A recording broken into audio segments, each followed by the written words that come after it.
Okay, our first match. A fellow who's won only one title against a guy who's won more than all of us can count, Mark Roth. Well, that should be a good match, and I think it's appropriate that we start the 1980 season with Mark Roth on board. Well, to set the stage, David, is we can look for some big scores today. This pair has always yielded big scores. The last perfect game rolled on ABC was rolled on this pair by Jim Steppich in 1974, and we can expect somebody to threaten that today.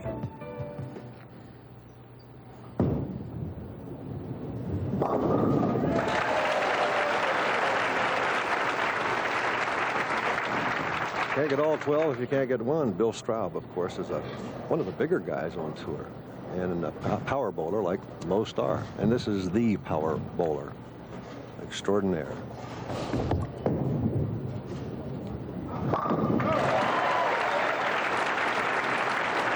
Mark Roth. Watch Roth's profile. The key to Roth is watch how his arm swing is always close to his body and how his wrist stays completely behind the ball. He does not top the ball. Look at how that hand is directly behind the ball, in close to his body. Tremendous wrist action. Curiously enough, last night he wasn't feeling well. He said he got a kink in his side bowling against you sometime yesterday, I guess. Lots of pin action. Mark Roth starts off in the double.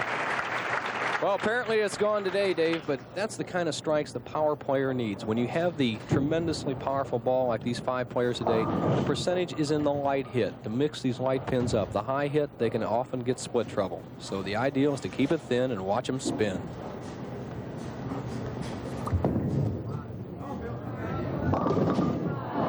Bill Straub, a little light on the head pin.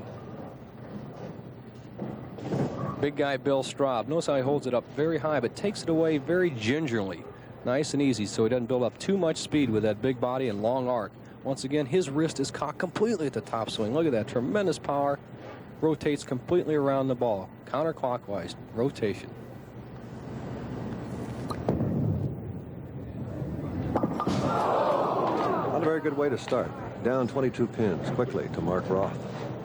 The difference over the last couple of years, Dave, that the contemporary players have been dominating the tour with the big power ball has been the spare-making ability. Marshall Holman, Mark Roth, the 2 #1 top crankers or power players, seem to be very good spare shooters on top of it. And I think that's what makes the difference in these matches.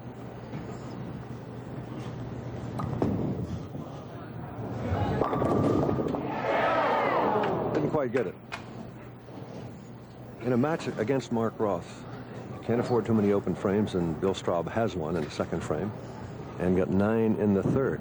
And Roth, if anyone on the tour, has what you would call a killer instinct. He does, and you can't fall behind him. You're right, David. He puts you away and laughs, smiles. You know, we'll see Mark Roth coming up here now, and we're talking about the little kink that he got in his side last night. It's happened to all of us, I think, when you sleep the wrong way or something and you wake up and you don't know how you did it. He said he doesn't know what he did nor how he did it. It was bowling last night, and he said he woke up this morning, it was gone. He feels fine.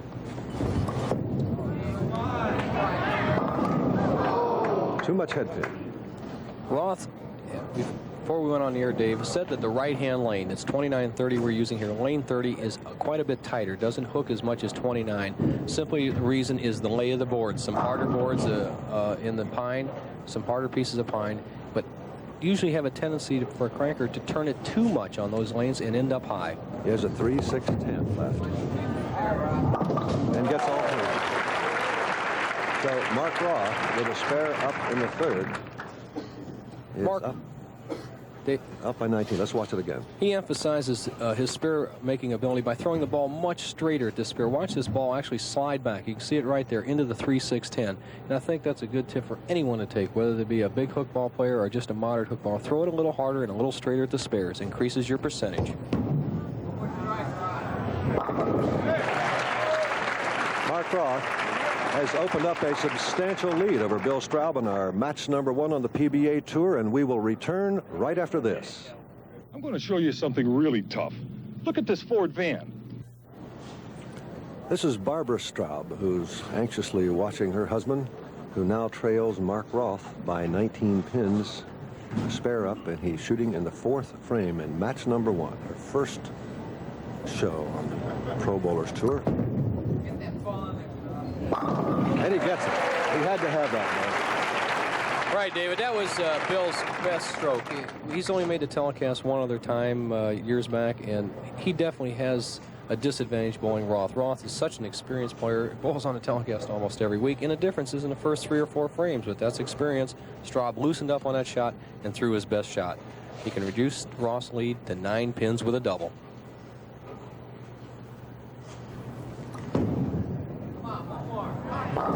And he gets it. Now the margin is 9. It'd show you how close these 2 bowlers in their first match have been all week. Bill Straub's average this week has been 225.2. Mark Roth, 225 flat. Can't cut it any closer than that. That's for 42 games. That's a long haul.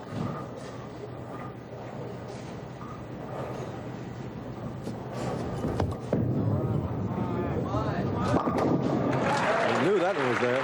That's a double for Mark Roth, and he responds to the challenge. Back up by 19.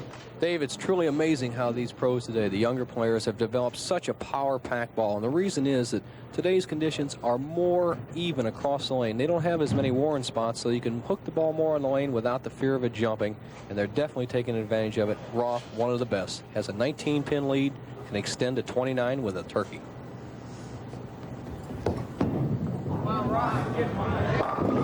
And he leaves the 10. Didn't catch it all on the upswing. The key ingredient to a power ball, if the players at home want to know it, is getting the ball on the upswing, lifting on the upswing. Here this ball wasn't quite caught with a full wrist motion, and the 6-pin will just lay in the channel. That's what we call the weak 10, not to be confused with the old solid 10 that goes right around the top. Yeah, this one he didn't deserve. The other one he would deserve and wouldn't expect to get it, and he didn't get this. Cross lane, just was careless, strictly careless. He throws the ball very straight cross lane. That time he just threw it right at the channel. Just a mental error by Mark Roth. Left the door wide open for Straub. He can take the lead for the first time in a match with another strike. Notice that he had a 300 game earlier this week, and we had a lot of them this week. I think 7 in the tournament this week. Straub's in the lead, Dave.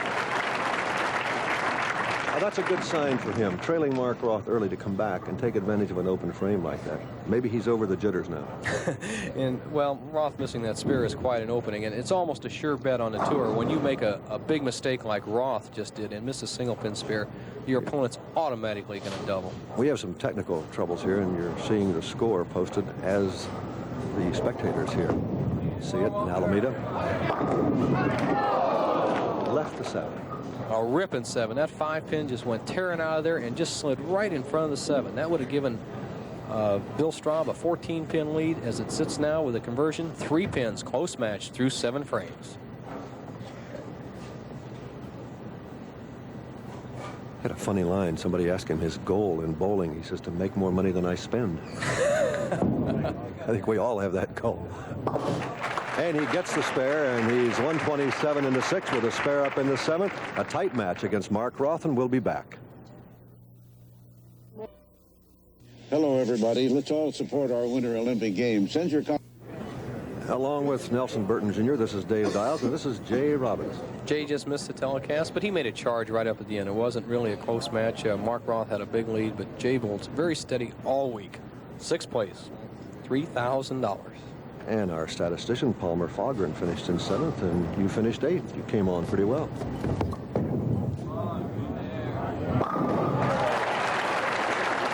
Mark Roth with a strike in the 7th.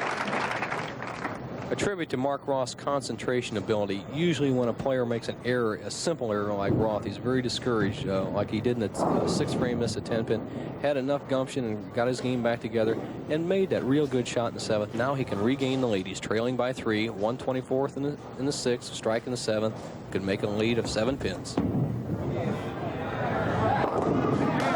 lot of pin action. Mark Roth with a double, and that's the sort of thing you come to expect from a guy like Mark Roth. Very key shot. And that's what the power players depend on. The light hit, Roth went to his best percentage shot. Shook him off the sideboard. The wall shot, as the pro bowlers call it. And now he has the lead by 3. You think a guy who had not been on national television as many times as Mark Roth had might not have responded to the challenge the way he did. I agree. Bill Straub responding very well to the pressure. Bill Straub is not going to lay down. He's been a winner. I've known him for many years. He bowls in Midwest region with me, David, and when Straub has a shot to hit the pocket with that powerful ball that he has, he never gives in. Roth is going to have to take it from Straub. I expect Straub to go right back in the lead here. He's trailing by 7, can take the lead in the 9th by 3 again with another strike. And this here again, every time you and I do a show, we come up to the 9th frame, talk about the importance of that. And he's a little thin. A pivotal frame. He leaves the 2-8. 2-8, double wood, a difficult shot when the lanes are this slick. He has to be careful not to go by it, yet not throw it too soft and let it hook over to the left gutter.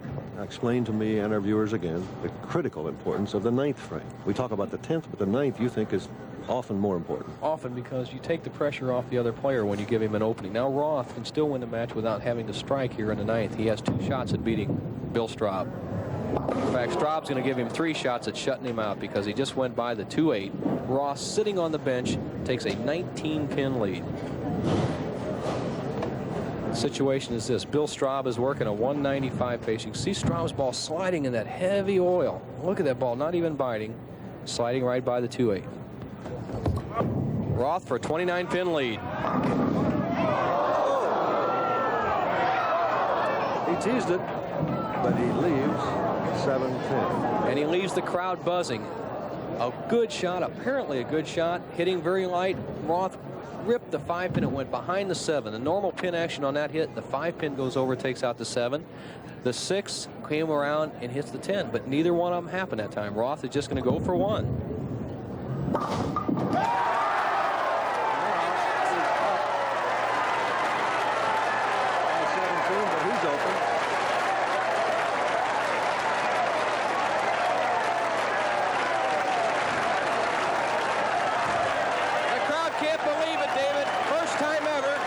The 7-10 split. We've seen 300 games. We've seen everything. What a turnaround.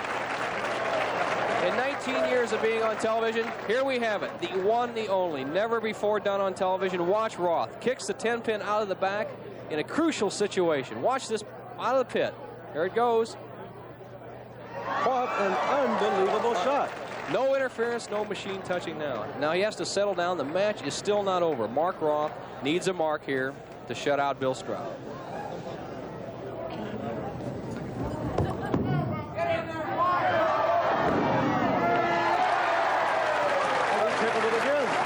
That's unbelievable.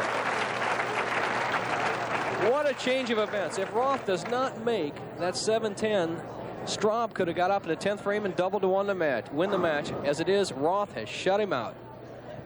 I could not believe that. I don't think Mark could either. You know, the pros make the 7-10 every once in a while, but they don't leave it that often, and it's just tremendously great break to have it happen.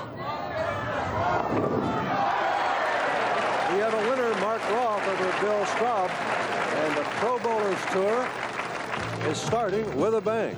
And we will continue after this message from one of our sponsors and station identification. We'll be right back. We have started the PBA's season with a real bang. Mark Roth converting the 7-10 and beating Bill Straub 222 to 184, and he now will take on a young man who has not won on the PBA tour, but a guy who's coming off his best year ever, says he feels better than he ever has before. Jim Plessinger out of State College, Pennsylvania. Well, Roth riding the momentum of a good year and sensationalism of making the 7-10, the providential shot of almost impossibility, should be a very tough match for young Plessinger. Roth's loose, confident, and has it all going.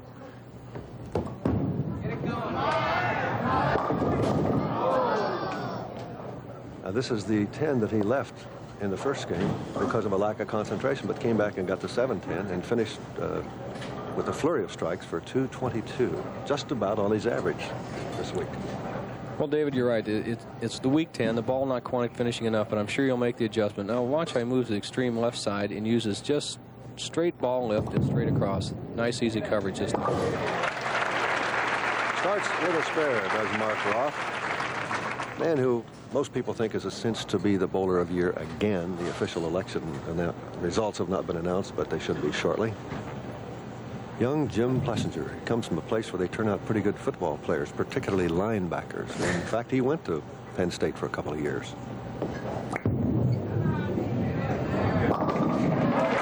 jumps quickly into the lead.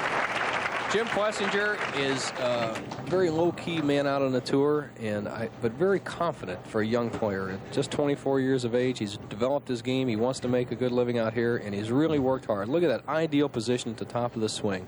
He has a little drift in his approach. He lets his hip slide to his left and comes through. Notice his hand rotates all the way around the ball, just like the young contemporary players.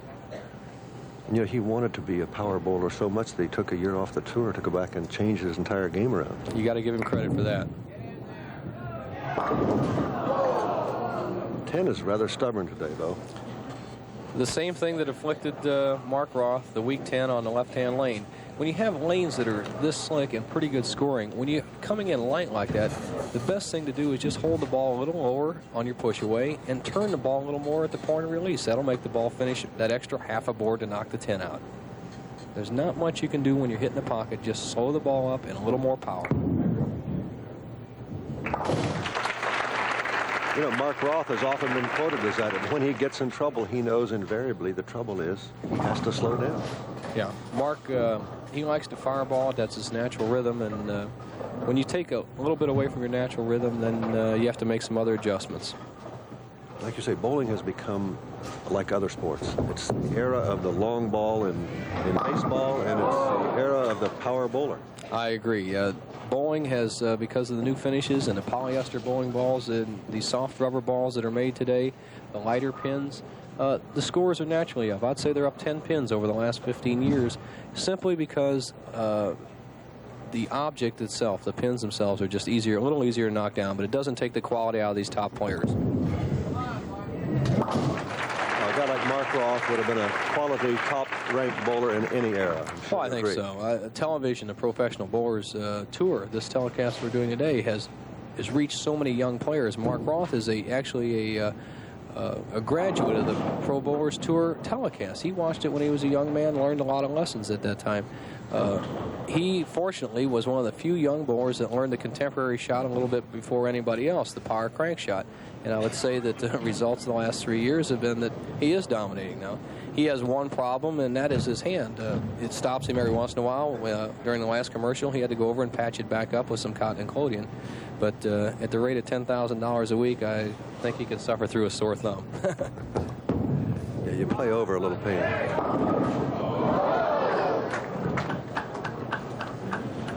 This program is being brought to you as an exclusive presentation of ABC Sports. Let's pause now 5 seconds to permit our local stations to identify themselves.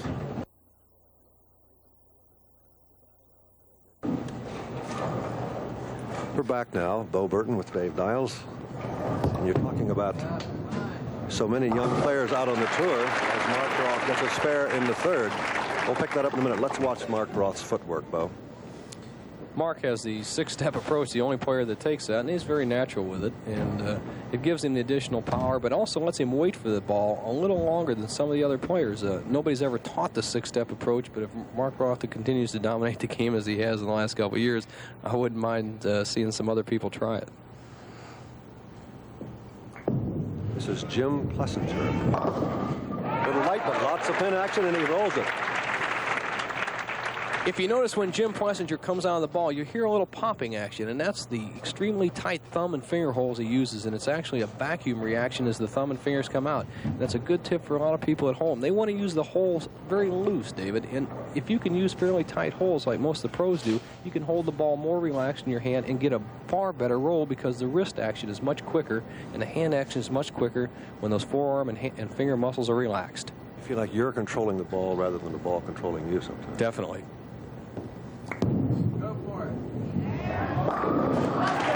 We're in match number 2, Mark Roth against Jim Plessinger on the Pro Bowlers Tour, and we'll continue live from Alameda, California, right after this.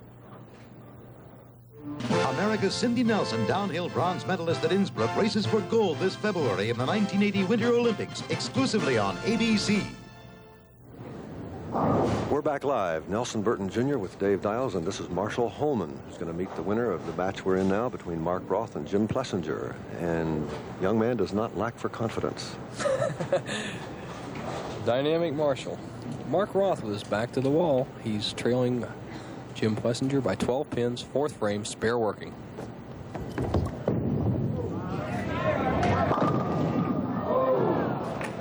quite get it. Dave, Mark has been around the pocket. First frame was a 10-pin, second frame a 10-pin, third frame the 9-pin, and here again the fourth frame he breaks up a little high and leaves a 4-pin. So even the power ball of Roth doesn't carry all the time. There's 4 pocket hits, no strikes.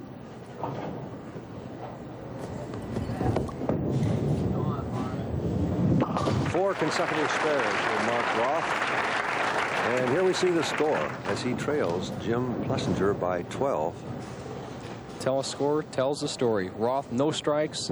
Plessinger, 3 strikes. Plessinger, 12-pin lead. Now, what Roth has to do when you're hitting around the pocket but not carrying is settle down and concentrate.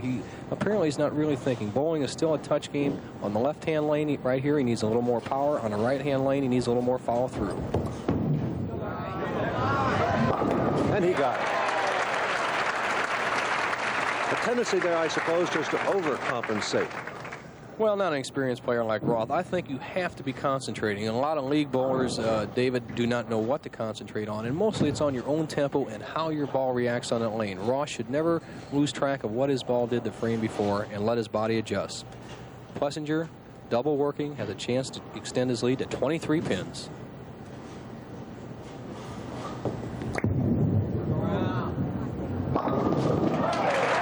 And he has a triple working now. Jim Plessinger, 23 ahead, just shredded the rack. Watch the good footwork. See how close that ball comes to his body? That's one of the key elements for accuracy and power. Get that ball right in tight like you're lifting a barbell for leverage. Now the good smooth break, and watch the 5 take out the 7. There it goes. Right on over. Perfect. Dave, I think Plessinger, after watching the two players play, has the best shot today. He throws the least amount of hook, and when lanes are extremely tight, usually the fellow that likes to go the straightest usually wins.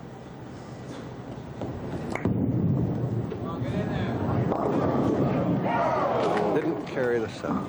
And to follow up on that, Dave, most players at home feel that if the lanes are slick, they want to hook it more and more and more. You have to, as an old analogy in football, take what the defense gives you. You have to take what the lane gives you in bowling. When the lanes are hooking, try to hook the ball. Let that ball hook freely at the back end. When the lanes are tight, don't try to overpower them. Go with the boards and let the ball roll.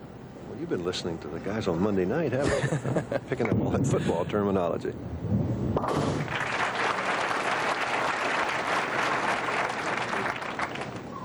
Mark Roth, he's one of the seeded players on the tour, Dave. On Monday, the tour starts with a rabid squad. Tuesday, a pro-am and practice. Wednesday, qualifying. Thursday, qualifying. Top 24. Friday, top 24. And finally, the finals on Saturday. Mark Roth left a mess of them. Mark Roth is actually making a experienced man's mistake. He should not be trying to hook the ball like we said. Watch the tremendous break he gets at the back end. He's just trying to overpower this lane. No matter how great you are, Mark Roth, one of the greatest bowlers I've ever seen, cannot beat the lane. 25-1 odds on the 4, 6, 7, 9, 10 split. He got the 7-10 before, remember? He gets 3 of them this time. So Mark Roth is open in the 6. Gets a round of applause for his effort. But he has now found himself trailing Jim Plessinger by 36 pins. Mark Roth is almost in a must-strike situation unless Plessinger gives him an opening. And what Roth has to do to get his game back together is move to the right, straighten the ball out, and throw it a little harder. He has to quit trying to hook it so much. He knows how to do it. It's a matter of making the gamble, making the move right now, going for the win.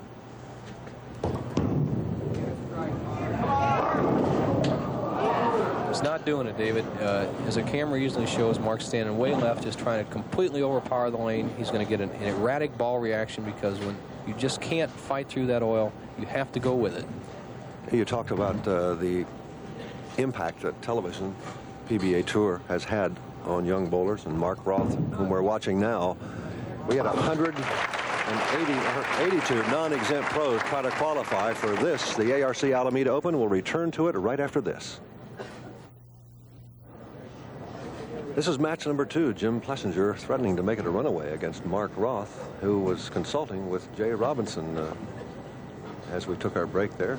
I think Mark knows what he's doing wrong. He didn't need to talk to anybody else about it. Jay's probably confirming what Mark already knows.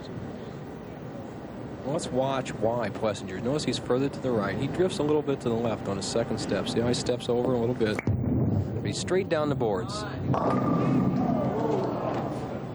We have had a stubborn 7-pin all day on both lanes.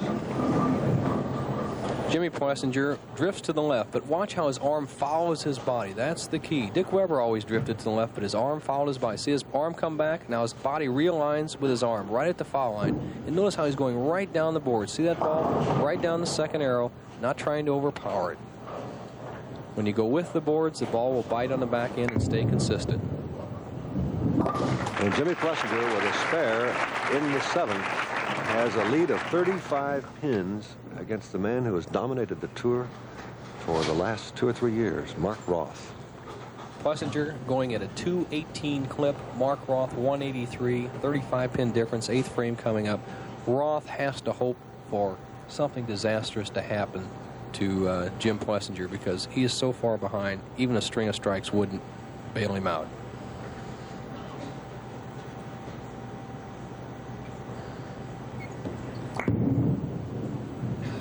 And that's not disastrous except for Mark Roth. Well, Plessinger's just doing the right thing. You have to, I don't know how many analogies you can draw. You cannot go against what the object of the game is. Roth is trying to overpower the lanes. It just will not work consistently today.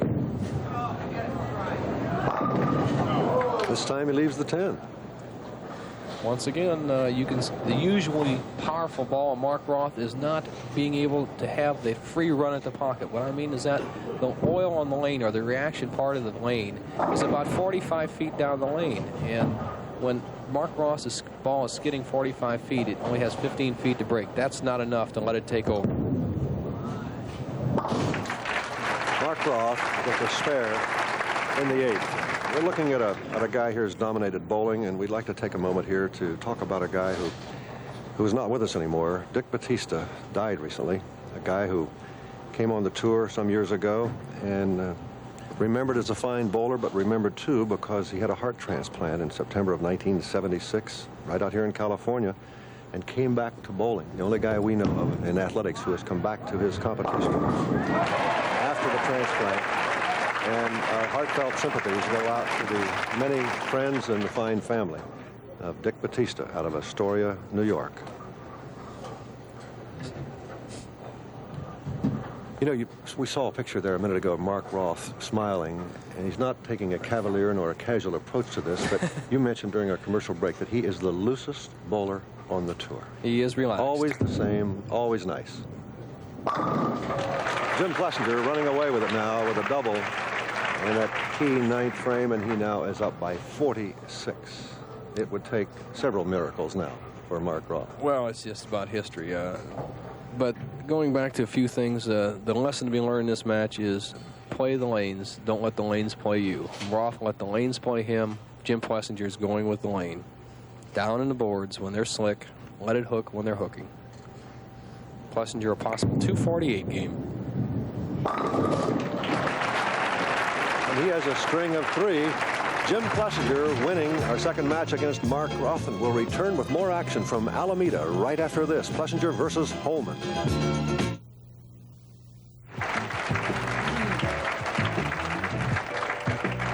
Okay, the winner of match number 2 is Jim Plessinger. 237 to 180 for Mark Roth. So it's Plessinger against Marshall Holman now in our penultimate match on the Pro Bowlers Tour. And a reminder to all of you that the Hula Bowl, another bowl, is coming up next, except on the West Coast. The Hula Bowl live from Hawaii with Keith Jackson. And some of the finest collegiate players in the land will be on hand. We were there last year, and we can tell you that not only will many fans be there, but lots of pro scouts will be there on hand. The young man you're watching now is Marshall Holman. He's warming up for his match against Jim Plessinger.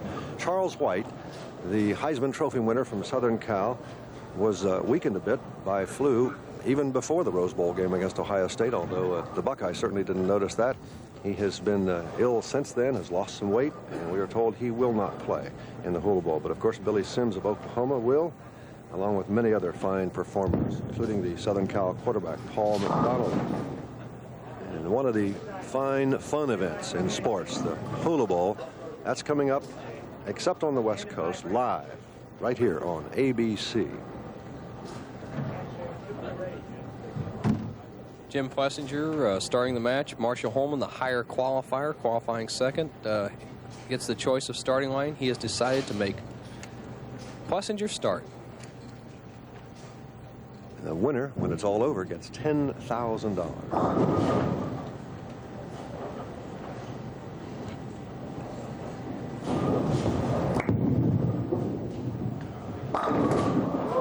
Plessinger leaves the 10.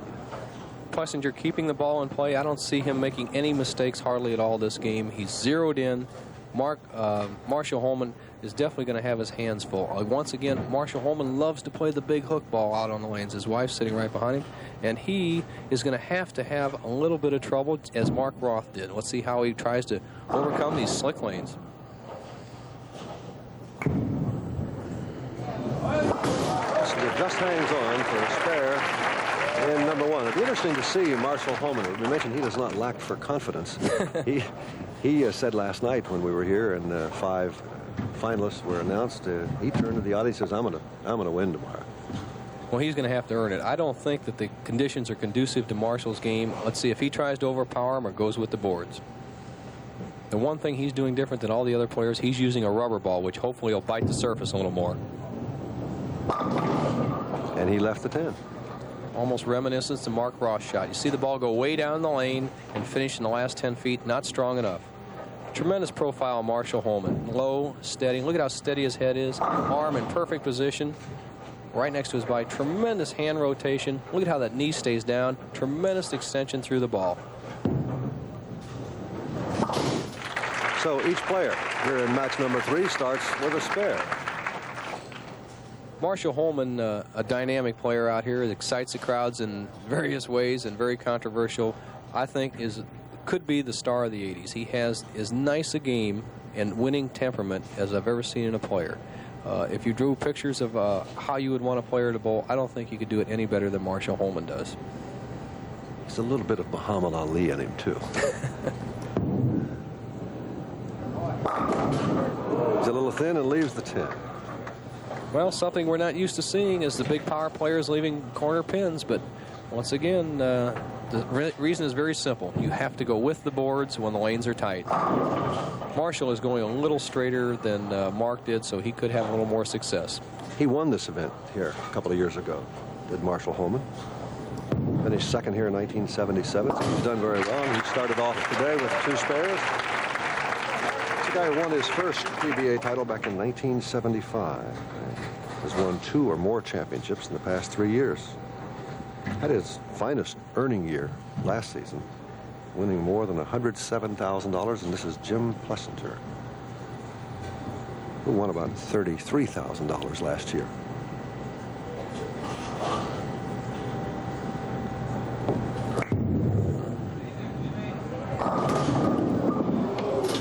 Plessinger just barely kissed the headpin, didn't really get it. 257, David. Got a bad break when the 2-pin came off the sideboard, and our head pin and knocked out the 4-pin. Now watch it go to the sideboard. It would be our normal bucket, 2-4-5-7, but watch the head pin action. Sometimes you pay a penalty with the light pins. We said the light pins are conducive to high scoring. There's the head pin just tapping in there, knocking out the 4. Plessinger 17 in the first, split. Marshall Holman 19 in the first with a spare working. It's a time when you'd rather have 4 sitting there than 3, wouldn't you? Yes, he would have made that spare. That's the reason right there.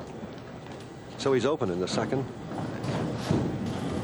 Leaving the door open for Marshall Holman. Down by 13 pins is Jim Plessinger. The one thing that could be hurting Plessinger, if anything, today is he's on what we call laying the ball short. That's almost a no-no on today's urethane surfaces and conditions. You want to get the ball out over the foul line to delay the roll and hook and hold the line. Jim Plessinger is laying quite a few balls right at the foul line, and he doesn't quite get enough lift to make it finish it from that position. That was much better right there. But the result's not much better. Well, he got more hook. You see, he was looking at the foul line. He thought that ball would go solid in the pocket, but he had made the adjustment, threw the ball real well, got a tremendous lift, and a ball broke high. And actually, that is a result of the other mistakes he made. Now, what he has to do is adjust off his good ones and forget the bad ones. Young man who has yet to win a PBA tournament has bowled in this event, ARC Alameda twice, and has not cashed. He, of course, will cash this time, and he is up with a spare in the third and trailing Marshall Holman, who's coming up now. Marshall leading by 13 pins. Marshall Holman, the power player has left 2 weak 10s. Marshall will just try to put more power on the ball. What I'm saying is get this arm a little closer to his body and snap his wrist a little harder as he comes through the ball. Hopefully to make the ball finish another half an inch to carry that 10 pin out. And he really juiced it up. But there's the results of trying to overpower the lane instead of go with it. Left 3, 6, 10. The proper adjustment for anybody, whether you're Marshall Holman or the local player at home, is when the lanes are that tight and the ball's not coming up, reduce the ball speed, move to the right, keep your hand behind the ball, don't try to hook it to the pocket, start it up towards the pocket. And he picks it up, and Marshall Holman has a string of 3 spares.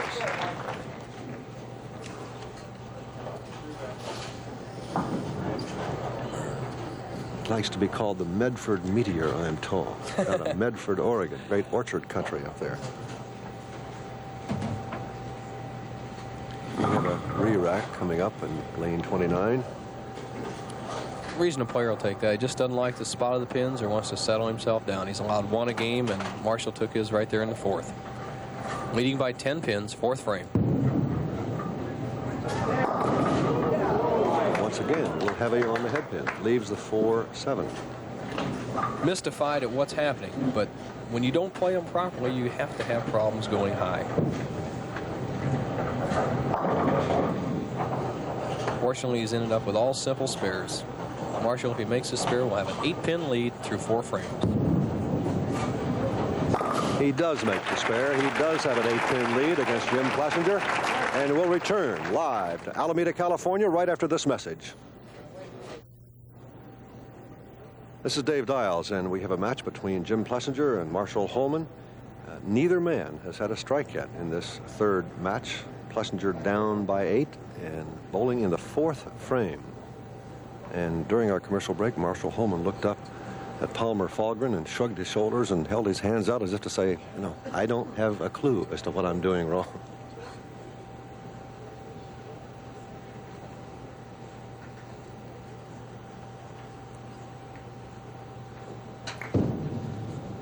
Jim Plessinger, and he gets a strike, the first one. Let's go down now to Bo Burton.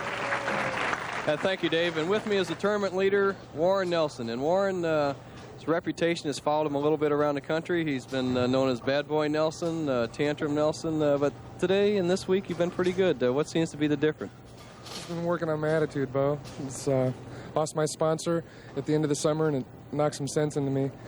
And it kind of showed me that I can't get mad anymore, so I'm trying to keep my attitude. You don't think kicking the racks knocks the pins down? No. How about your spare shooting? Is it a little better this year? Well, I only shot 2 spares this week, and the rest of them were strikes, so it's working out okay. Okay, good luck. You'll need some strikes in this last game. Back to you, Dave. Okay, Jim Plessinger has left the 2-8 in the 5th frame. This young man, Warren Nelson, very candid. Said he's got a bad attitude. And we've all had that time to time.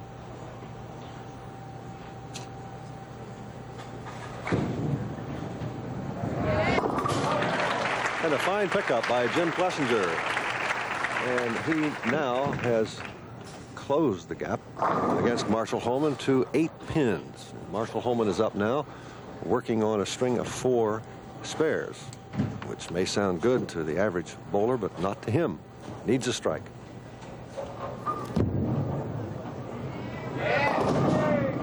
Gets a lot of action, but not enough, and he leaves the 8-pin. Marshall Holman has moved to almost the extreme outside line, somewhere out near the first arrow, the 5th board on the lane, going straight down, trying to conquer the lane that way. But nobody seemed to really find the right combination. Plessinger had it in the last game, but seems to have lost it in the early part of this game. It's going to be tight competition. Holman leading by 7. Marshall Holman, it's his 5th consecutive spare. Bo? Comparison of 2 of the young players, both of them have what we call a correction step. See how Holman steps over on his 2nd step. Plessinger will step over right near the end. And look at, they're almost in the same position. Plessinger a little straighter towards the pins, but see him drift left? Both in the exact same position as they come through the ball, though. That's the key. Arm close to your body, good extension. There, Marshall Holman with his first strike coming in the 6th frame. And the audience says, all right, maybe you got it now. Look at him. And his wife, Barbara, very pleased, too. If anybody's changed Marshall's act for the good, it's that young lady sitting right behind him. Barbara Holman has made Marshall more of a winner than he ever was before. 7-pin deficit. Plessinger, 6 frame, 66 in the 4th, spare working in the 5th. A little heavy, but he gets by with it. Got a lot of action. 2-pin comes off the sideboard, Dave. That's the hit that all the pros like to carry, the high hit. The pros have the power to carry the thin hit, but when they can carry that high percentage hit of the 4-pin coming in, that's what makes the big scores for them. As you can see on our overhead telescore, that's how the people viewing the telecast today see it here in the bowling center. Both players a strike in the 6th. Plessinger trailing by 7. Can take the lead for the first time.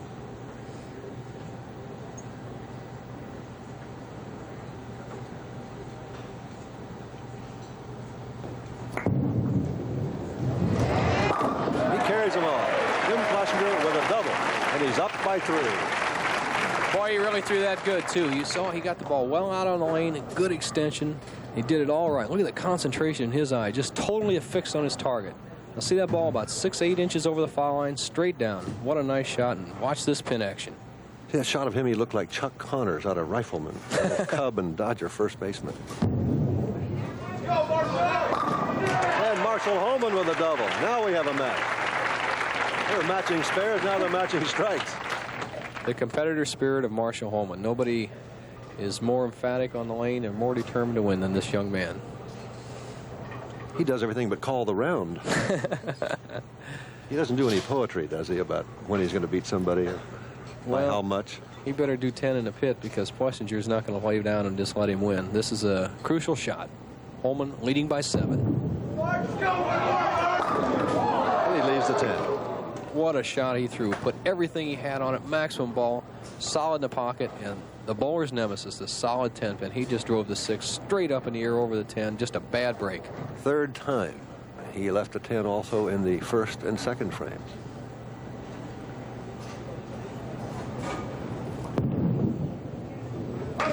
And he picks up a spare. Marshall Holman with 142 in the 7th, a spare in the 8th, and he's up by 6. And this is Jim Plessinger. Plessinger has never won a PBA tournament. He's trailing by 6 pins, but he has a double working. He can take the lead over Holman by 4, 8th frame. And we mentioned how well he did last year, but in 1978, when he changed his game around, he bowled in only 7 tournaments that time. Well, he can get the dividends with the style he's got, but here's a crucial shot right now. Trailing by 6.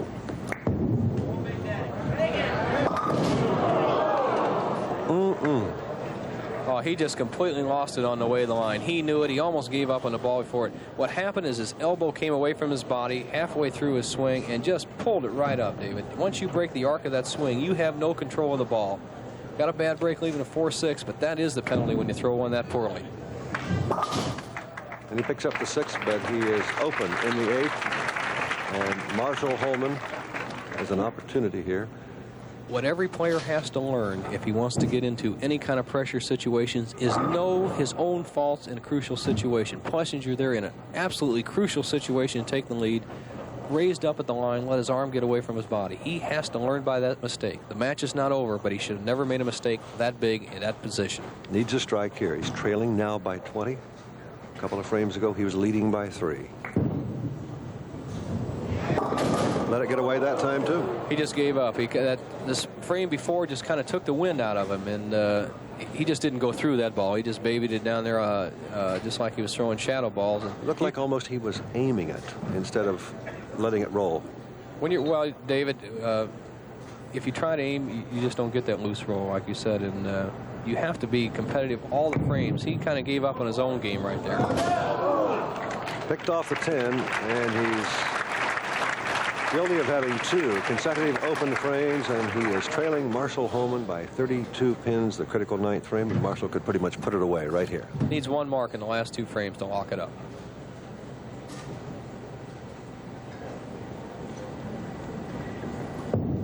Let's go, Mars!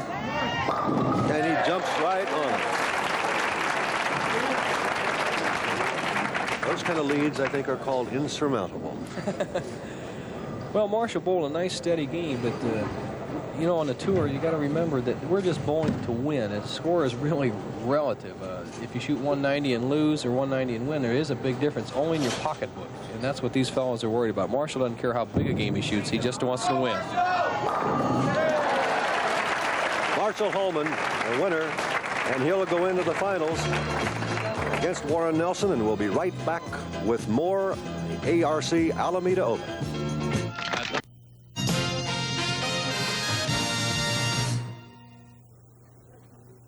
There you see the way it's gone. Marshall Holman has won over Jim Plessinger 221 to 180, setting the stage for the final match for $10,000 against Warren Nelson, the tournament leader all week long. So that figures to be a good one. And, you know, one of the popular features on the Pro Bowlers Tour in the last 2 or 3 years has been the tip of the week. And our compadre, Nelson Burton, handles that part of the show.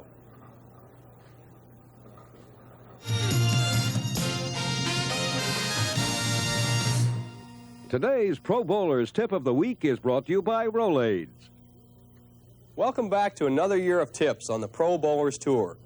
We'll bring you some interesting lessons to help both the beginner and avid player. We'll start with the most important element in the game of bowling, the lane itself. The section you're most familiar with is the approach area, which can be 15 to 19 feet long, constructed of hard maple, and ending right here at the foul line. The section just beyond the foul line is also constructed of hard maple to keep the lane from denting and to allow the ball to skid. It extends down to the arrow area where the lane is tied in with a darker colored pine. This softer pine area runs all the way to the pin deck, and it is the zone where the ball does its rolling and hooking. And finally, to make the area more playable, a lane must be conditioned daily to maintain the surface and also to give the ball a consistent roll. A lane without conditioner would wear quickly and the ball would be uncontrollable. The amount of conditioner is sometimes a complaint, but a certain amount of conditioner is necessary if the bowler is to have a playable surface to bowl upon, even though there may be an occasional dirty blouse or shirt. Frank Gifford in our New York studio on a cold, raw, snowy day here in New York, keeping you up on the happenings in the world of sports. And in college basketball, second-rated Kentucky went into Knoxville, Tennessee this afternoon. They ran into a buzzsaw. Tennessee winning that one 49-47 on a basket by Howard Wood with 2 seconds to play. Okay, let's go back now to Dave Dials. Along with Bo Burton, this is Dave Dials, and the man you're seeing on your screen is Marshall Holman. That expression, one of delight. It's saying tacitly, good, I'm in the finals. And he is, against Warren Nelson. This is a battle of pretty good egos, Bo, to be candid about it.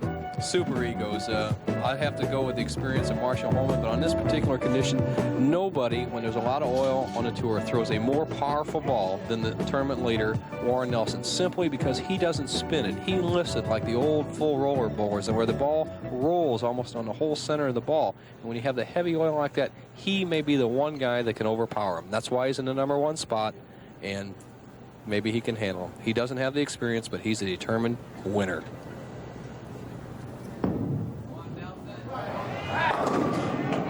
Starts off with a strike. And I liked it when he pointed out in his interview with you that the person he's had to beat most in recent months of the last year has been himself, a victory over himself and his temper. Well, he's a gifted athlete. Almost anything he ever did. He was a tremendous karate expert here in his younger days. He made the finals in California, and it's tough to calm down and try to compete against all these guys out here. Holman just missed the building, Dave. I'll tell you, if there's anything to cut your ego down, is to throw that one wild. That's like a pitcher throwing it into the press box. The footwork of Marshall Holman, he drifts a little bit to the left and readjusts. He slides right at the line smoothly. Where he made his mistake is he just threw a wild one. You just forget about those. Hopefully. If you can. If you can. He doesn't even know where to shoot this. He's never left the 5-6. That's a left-hander split. That's how far he missed. And he missed it. If anything that Warren Nelson needed to pump him up was have an opponent throw something like that at you. Marshall can't be nervous. I mean, he's been there 100 times before. Warren Nelson has only been on our telecast twice in his life and does not have the real experience, but to watch a player throw something out there like that has got to loosen you up. The difference in this whole thing is $4,000. The winner gets $10,000. Second place is worth $6,000.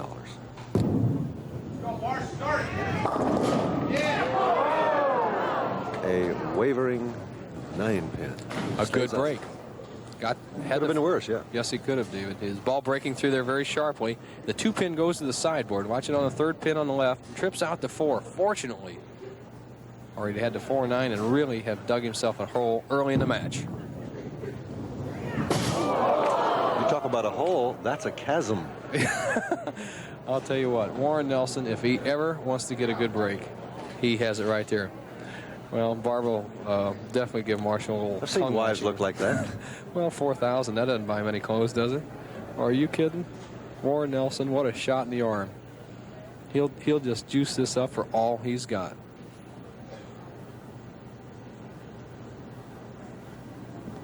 He's got a little break, too. Yes, he did. He went wide, but he didn't get enough lift on the ball. Warren Nelson, if you want to see the power positions in bowling, watch his shoulder position, watch his arm locked at the top of the swing, his wrist position directly in behind the ball. See those fingers? Now rotate the thumb early and tremendous uplift with the wrist. You see his hand doesn't go around the ball. He does it all with his wrist action.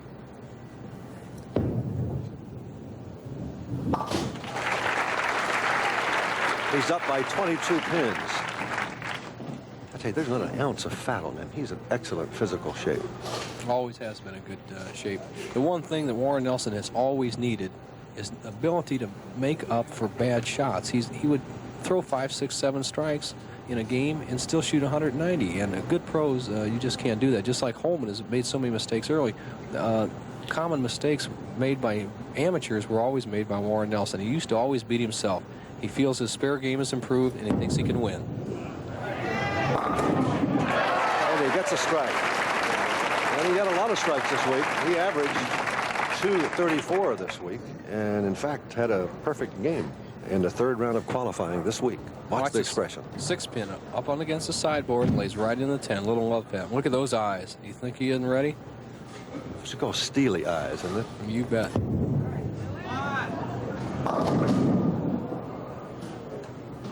Marshall Holman has not found the groove for a while. Well, he guessed.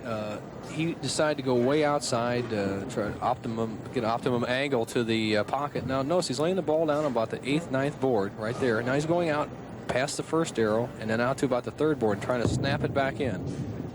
Now, that is a good way to conquer some slick lanes, move to the extreme outside line. But what you have to do is not try to hook it as much as Marshall's doing. Marshall would be better off to move in where Nelson is and see what he can do. But when you only have 7 frames left and no practice balls, it'd be a complete gamble. Let's see if he makes that decision. Now he's going to stay outside and just try to overpower him.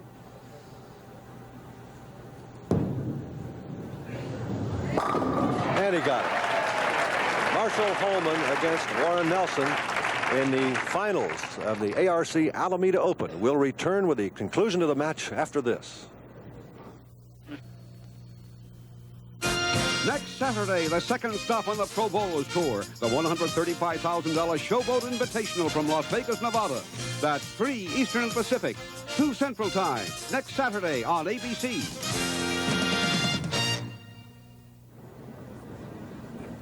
This is the match for $10,000 in the first PBA championship of 1980, and this is Warren Nelson, who's off to a hefty 22-pin lead, bowling in frame number 4, working on a strike.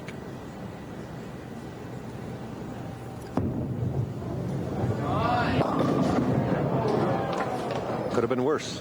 Just a horrible shot, David. He lost it on a downswing, never gave the ball a chance. When you're a hook ball bowler like Warren, you have to give the ball room. He threw the ball straight at the nose. Fortunately, he didn't end up with a 4-6 split. He has a 22-pin lead, working on exactly 200. Strike, spare, strike, and hopefully another spare. Marshall Holman has 38 in the 3rd with a strike in the 4th. Warren Nelson has marked in every frame. Marshall Holman, of course, was open in the 1st. 5-6. He's down by 22. Warren Nelson. looking for a victory. He had the 1978 PBA National Championship. That was the only time he was really truly in contention for a title. He led the National in Reno, Nevada, and won it and one game on TV. There he's got it back. Tremendous pressure now on Marshall Holman, working on a strike in the fourth. Marshall coming to almost a mutt situation with Warren Nelson sitting down with a strike working. He has all sorts of possibilities. Holman trailing by 22 and really been struggling out there. Coming up, Chris Schenkel will be with you next week for the $135,000 Showboat Invitational in Las Vegas, followed by the Miller High Life Classic in Anaheim. At Quaker State with Bobby Cooper down there in Texas. Holman responds with a double, reducing Warren Nelson's lead to 12 pins. He loved this one real wide and just ripped him apart. He's a competitor. Trailing by 12, he can reduce Nelson's lead to 2 pins with a strike in the sixth.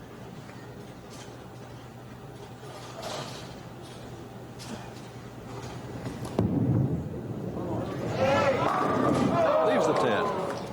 He needed that one. 10. Same thing that happened in the last game against Plessinger, but Plessinger fell apart. Marshall needing that strike to really close the match into contention. Left another solid 10. Some of the other tournaments coming up. February 2nd, the Rolaids Open at, well, your home state, Missouri. Dick Weber's lanes they have there. And we go to the Midas up in Palatine or Chicago area. And the AMF in Peoria, Illinois. Woody Woodruff's here watching that tournament, one of the executives. And we have the Ford Open in North Olmsted, Ohio. I'll be there for that one. And the True Value Open in Miami. The Fairlanes Open in Adelphi, Maryland. Marshall Holman with a spare in the sixth. And he trails by 13 against Warren Nelson. We have 2 major tournaments back-to-back later on this spring. The U.S. Open in Windsor Locks and the PBA National in Sterling Heights, Michigan, near Detroit. I'll come out and talk to you, all right? Your hometown. I'll come out and heckle you. That's not my hometown. That's my adopted hometown. All right. Warren Nelson leading by 13 can extend to 23. And he does it. Warren Nelson with a double. I think the crowd's kind of with him now. Well, he's from California area, and watch the tremendous lift. You see that hand rotate around the ball with the thumb down, and then the fingers lift up through the side of the ball. Tremendously high roll. Not much spin on that ball, just revolutions. He really is in the driver's seats now. 23-pin lead, double working, can extend to 33 pins. Would be a tremendous lead with just 3 frames to go. And he knew that was good the minute he let it go, didn't he? He's been bowling sensational all week. 3 in a row for Warren Nelson. Let's take a look at the rest of the tour events coming up as we make 16 stops here. You have the Miller High Life Open, and then we go see Bob Palin at the King Louis Open, and finally the granddaddy of them all, the Firestone Tournament of Champion, our 16th stop. $1.8 million up for grabs on the PBA Winter Tour. You'll see Palin right here on ABC, and Marshall Holman comes through with a strike in the 7th. He's hanging in there. He could have done nothing else but strike there if he wants to stay in the match. I agree. That crucial 6th frame where he left a solid 10 cost him 21 pins, and really he's only trailing by 33. It was definitely a big deficit, but the 8th frame became just a pivotal frame right now for Marshall Holman. With a 33-pin deficit, it's a must-strike situation.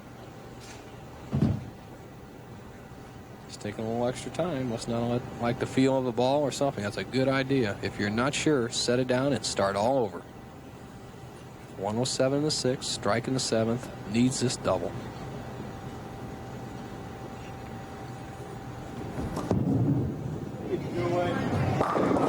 Left to 10 once more. He's had trouble with the 10-pin all day long. Just bad luck. It's a tremendous ball that Holman throws. The 6 just flies around the 10. Marshall doesn't need the real light pins that we have to get tremendous pin action, and sometimes he pays the penalty for that powerful ball. With a tremendous extension follow through.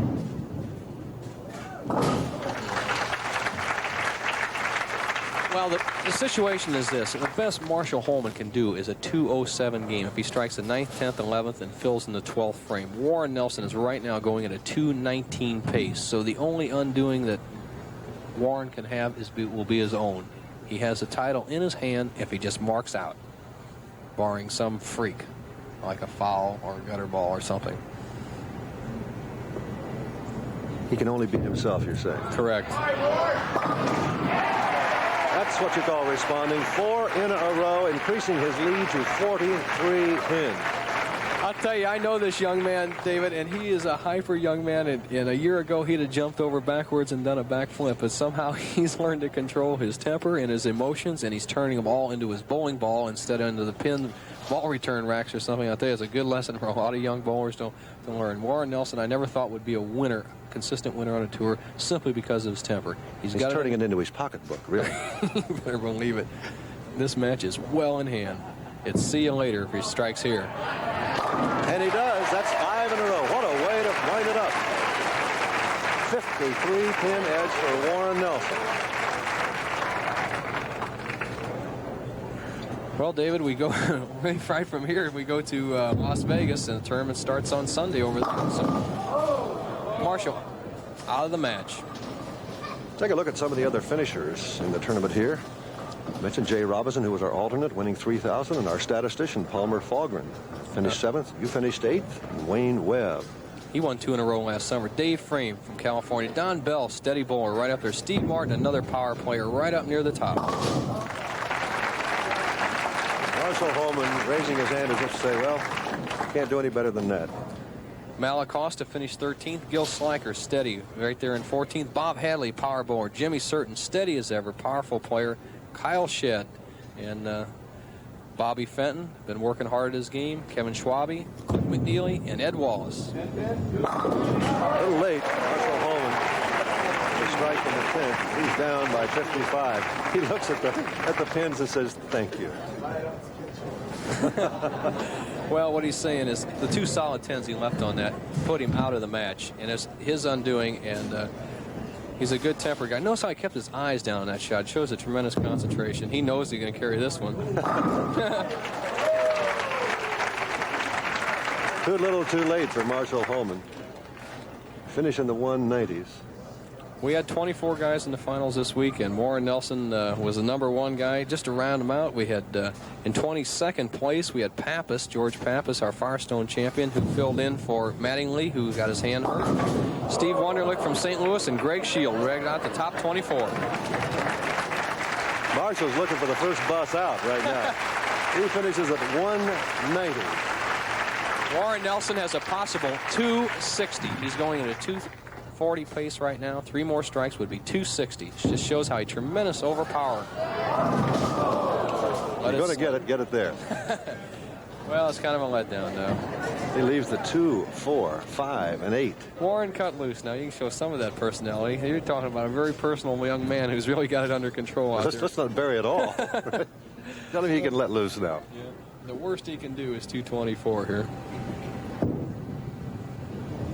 A nice little pickup. Now he'll be in the 230s. Well, Warren emphasized the 2 changes he said at the top in our interview. 1 is he's got his temper under control. 2, he's learned how to make spares. He did not miss a spare, made a difficult bucket in the 10th frame. He's going to be in the 230s, have an easy 40-pin victory over Marshall Holman.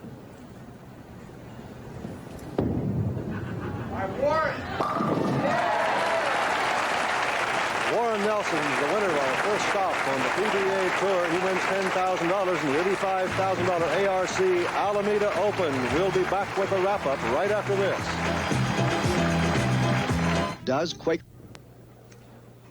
Here's your winner, Warren Nelson. The last shot. Warren, you allowed yourself a little smile later on there. Yeah, well, after I found out that I won, got happy. $10,000. You told Bo Burton that you've learned to control your temper, and he said you could beat only yourself, and you didn't do it. You went out and took control of the match. Well, it just paid off all week not getting mad. It's really been helping me for a long time now, and I'm going to try to continue not to get angry. Maybe you can give all of us lessons. Bob Feuchter, manager of American Recreation Centers, has this beautiful trophy, and more importantly, Bob, a little cash there. You can take that right to the bank, can he? He certainly can. It's unfortunate that it's made out to Warren instead of myself, but I guess I'm going to have to let you have it, Warren. So on behalf of American Recreation Centers, I really welcome you to the winner's circle for the first of the tournaments of the decade of the 80s. Thank you very much. Thank you. Okay, there's Marshall Holman over here. Marshall, congratulations on a fine performance today. I know it wasn't all that you'd want it to be, but starting the year in second place isn't bad after your fine season last year. No, Dave, I'm very pleased, and I'd like to congratulate Warren. You know, he bowled great all week. Last night he put on an exhibition that was unbelievable, averaging almost 250 for 8 games. Almost like a clinic, wasn't it? It really was. I wanted to win the tournament to start the 80s, but second's not a bad way to start. Well, you had a fine year last season. We thank all of you for your help. And it's been a great way to start the tournament. Remind all you guys and all you people out there that the PBA tour will stop next week in that oasis in Nevada, in Las Vegas. And Chris Schenkel will hurry back from Germany to be a part of that telecast. Bob, thank you very much. Marshall, Warren, congratulations on the first victory, the 1980 PBA tour. And thank all of you for being with us. Once again, the winner of the $85,000 ARC Alameda Open is Warren Nelson. The executive producer of ABC Sports is Roone Arledge. Senior producer of the Pro Bowlers Tour is Chuck Howard. Today's program was produced by Dick Buffington, directed by Jim Jeanette. Technical director Bob Bernthal, associate director Patty Tewitt. Now this is Dave Dials along with Nelson Burton Jr. saying so long from Alameda, California. Be sure to stay tuned for ABC's Wide World of Sports next, featuring the Hula Bowl live from Honolulu, Hawaii. Travel arrangements made through and a promotional fee paid by United Airlines. More people fly United to Hawaii than any other airline. This has been a presentation of the leader, ABC Sports, bringing you exclusive coverage when the world comes to America this February for the 1980 Winter Olympics. Next Saturday on ABC's Wide World of Sports, the Harlem Globetrotters finals of the 85